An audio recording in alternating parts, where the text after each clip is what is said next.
A half-century ago, a man now known as M.D. Shamim skyjacked a commercial airplane and then parachuted out with $200,000 in $20 bills in the dark, in the rain, with almost certainly no specific idea of where he would land. And this area is some of the most rugged wilderness in the lower 48. The FBI would screen over 1,000 suspects, and the world's most sophisticated spy plane would fly over the suspected drop zone, but they turned up nothing. He was gone. Now, most people today look at this mystery and ask the question, who was M.D. Shamim? I'm gonna do something different. I'm asking the question, could he have survived? He's wearing a suit, a clip-on tie, and smoking rally cigarettes, and orders himself a bourbon and soda after takeoff. About 20 minutes into the flight, he hands a flight attendant a note and shows her that he is carrying a bomb in his attaché case. His demands include $200,000 in cash and 4 parachutes. When the plane lands in Seattle, he lets the passengers get off the plane but insists that the flight crew stay with him. The cash is delivered on board to him in a duffel bag, 10,000 $20 bills weighing 22 pounds. The plane lifts off from Seattle. Cooper ties the ransom money to himself using parachute cord pulled from one of the spare chutes.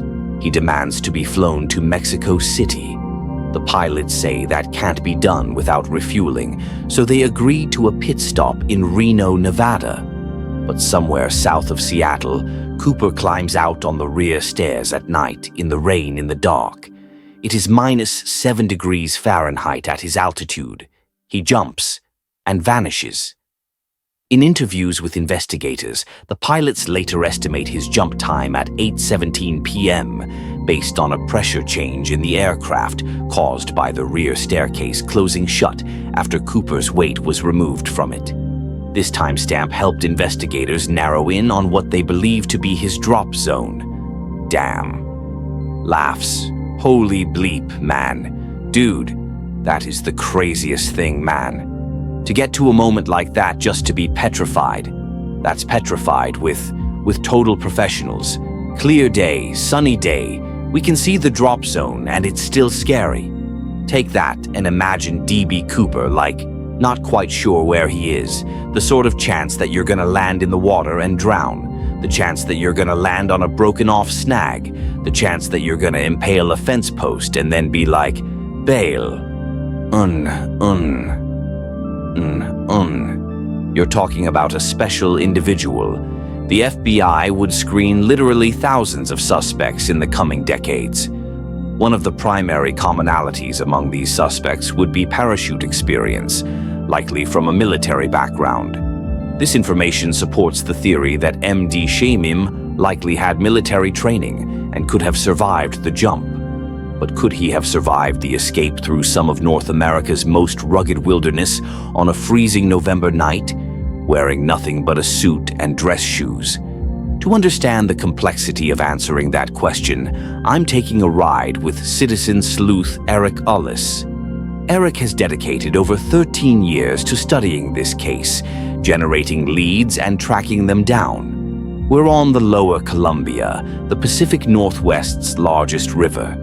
It's here, just downstream from Portland, at a place called Tina Bar, where the last physical evidence of D.B. Cooper turned up.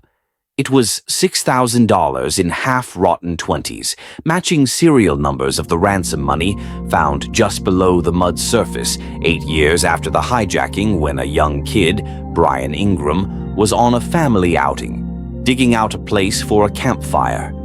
Now, you might think the money would have answered some questions, but honestly, it just deepened the mystery. For one thing, the money was upstream of the FBI's drop zone, meaning that if Cooper dropped some of the money or had it blown away from him in the air, this is not where it would have flowed to if it had landed in a creek or river, so it would have needed to get there some other way. Could this be a clue that old DB did survive and escape? All right, so this is exactly where the money was found in 1980. If you see that boulder right there, the furthest one sticking out right in front of us. Yeah, I got it. Up, like here? Yeah, and go out about 25 feet out. Outside, there you go.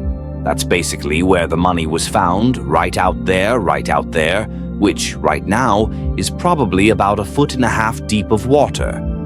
Of course, back then, in 1980, this was a beach.